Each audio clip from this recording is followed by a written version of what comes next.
Hi everyone, it's Rachel, back with another video here on Live Study Hacks.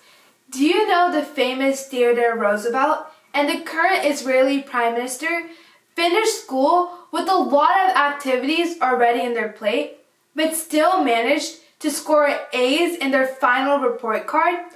Theodore Roosevelt knew how to act in the midst of pressure, and the Israeli Prime Minister, Benjamin Netanyahu, who graduated from the prestigious MIT, completed the whole college course in 2 years.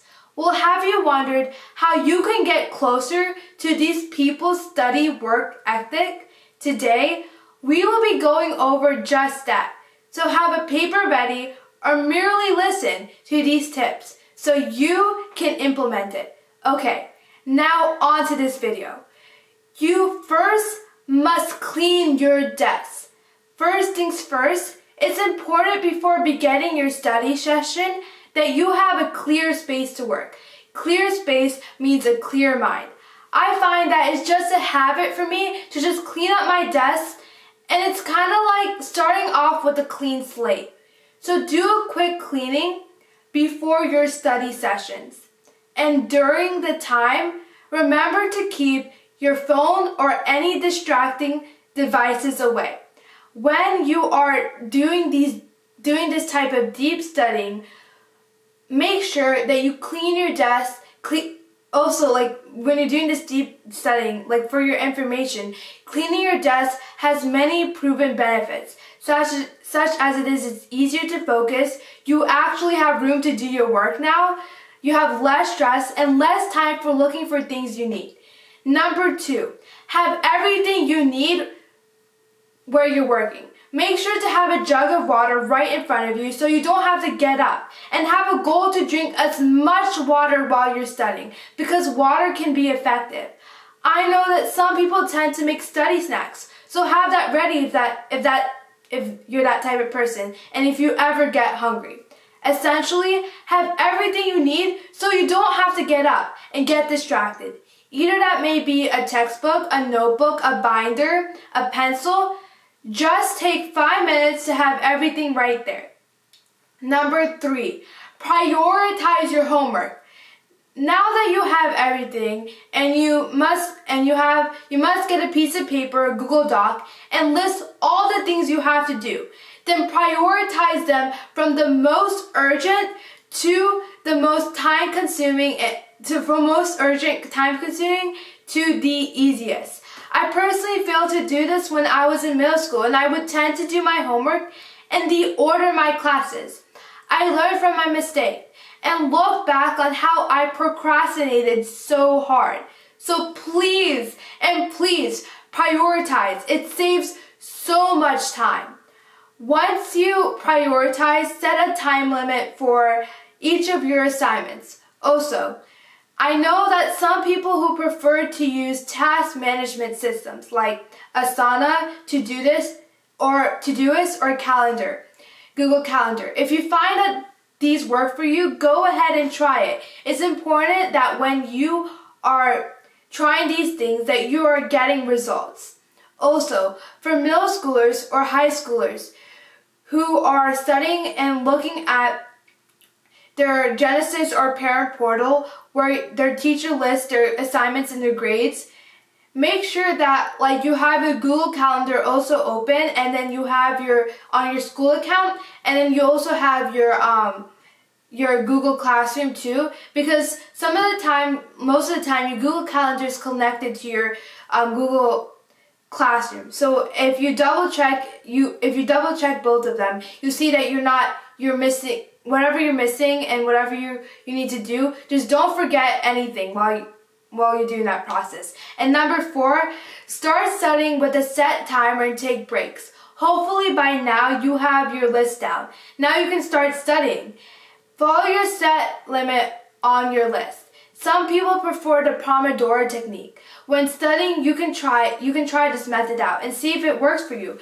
I think this method is where you have 20 minutes or more to complete your assignment, and then you have a 5 to 10 minute break. And during your break/rewards, you can make a cup of tea, have a dance break, or read a book. and at most your reward should be about 10 minutes because you could get distracted. And number 5, have a set limit strategy. So have a set study strategy. So write questions and make notes where you have to, and then what you have to do the next day, also make sure that you have that too. And there are many strategies out there for studying. What I found is that most people find that when you divide a huge amount of work into smaller and easy pieces, it doesn't really seem overwhelming. So I heard someone tell me that quizzes need 2 days prep time and test needs 4 days of prep time. So do not procrastinate and study now. Also, something which I found that was helpful was writing down the questions as you go. And sometimes writing irrelevant thoughts while you're studying can sometimes help you remember things faster. So sometimes if you are writing stuff about pigs and you're doing something about physics, probably that helps you with a problem that might come on your test. You might think about that. So that's something that you can do. With your questions, you can ask your teacher while you're studying.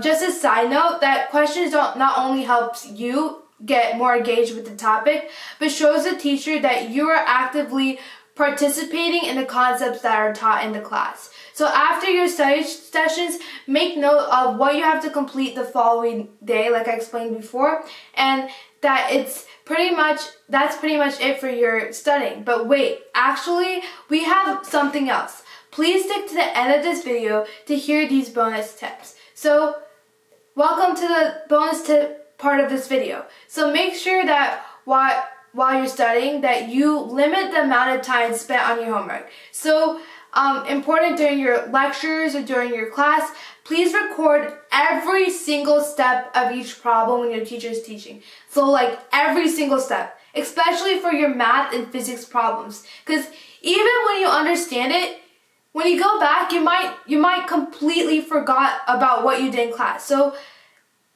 write down everything, and also preview your assignments after class and refamiliarize it. It cuts down the lag time when you're studying at home because you have to refer back to the pages again, so it's really a pain. So make sure your life is easy and preview.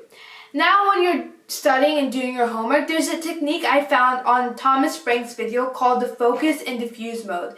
So you can look at the difficult, so let's say you have a set of math problems, and you can look at the difficult problems first, aka just like eating the frog first. Then look at the easy problems and then go back to the challenging problems. So looking at the easy problems practically diffuses your brain, and then you can look at the challenging part and then your brain gets more alert. Lastly, remember when you're like studying with music kind of helps when you're studying. So do not really listen to music with words in it, but rather instrumental. Some people like to listen to music with foreign languages, so you can do that too. Well, so thank you for reaching the end of this video, and I really hope you found it helpful. If you like these types of videos, please give it a like and subscribe. Thank you. Bye.